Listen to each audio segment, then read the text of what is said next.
Alors, qu'est-ce que vous pensez de la politique d'Air France qui fait que les personnes, suite au décret du président Trump, qui fait que les personnes des pays concernés ne peuvent pas prendre leur vol, par exemple, à l'aéroport de Paris-Charles de Gaulle? Je pense que Air France n'a pas tellement de choix. C'est comme quand la Société Générale s'est fait taxer par les États-Unis.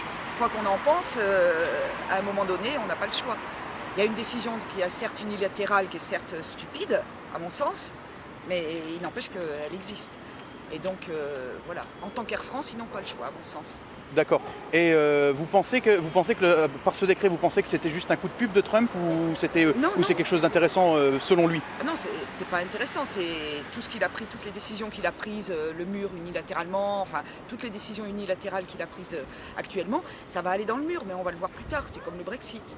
Pour moi, c'est bon, voilà, mais on le verra plus tard.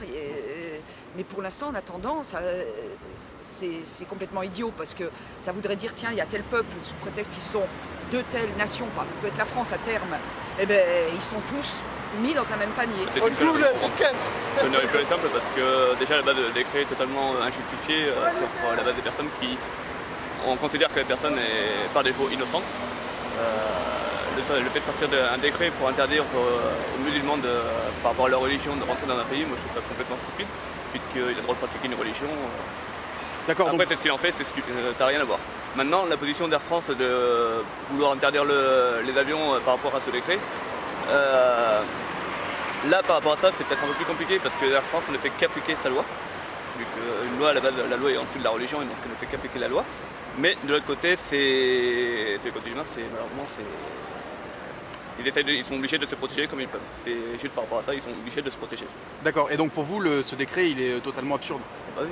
De toute façon, le président lui-même était absurde, le décret était absurde à la base. Maintenant,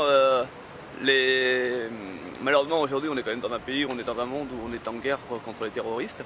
À partir de là, il y a des actions qui sont mises en place aujourd'hui en termes de sécurité. Mais là aujourd'hui, les terroristes jouent avec la peur. Et on ne voit juste qu'une simple réaction, les gens qui ont voté pour Trump ont voté par peur par rapport à ces terroristes. Alors, je trouve que c'est déjà catastrophique pour moi, je trouve que c'est n'importe quoi. Bon, déjà je pense qu'on est beaucoup à penser que l'élection de Trump c'était vraiment pas une bonne idée pour les États-Unis. Mais après je connais pas les nationalités en fait des gens qui sont bloqués. Mais, il y a notamment Iraniens, Syrie, ouais, Libye, Égypte et quelques autres. D'accord, bah on va droit dans le mur, c'est la fin du monde.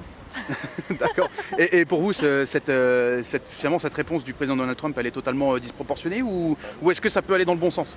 C'est complètement disproportionné. Non, ça ne peut pas aller dans le bon sens. Là, je crois que c'est la fin. D'accord. Voilà.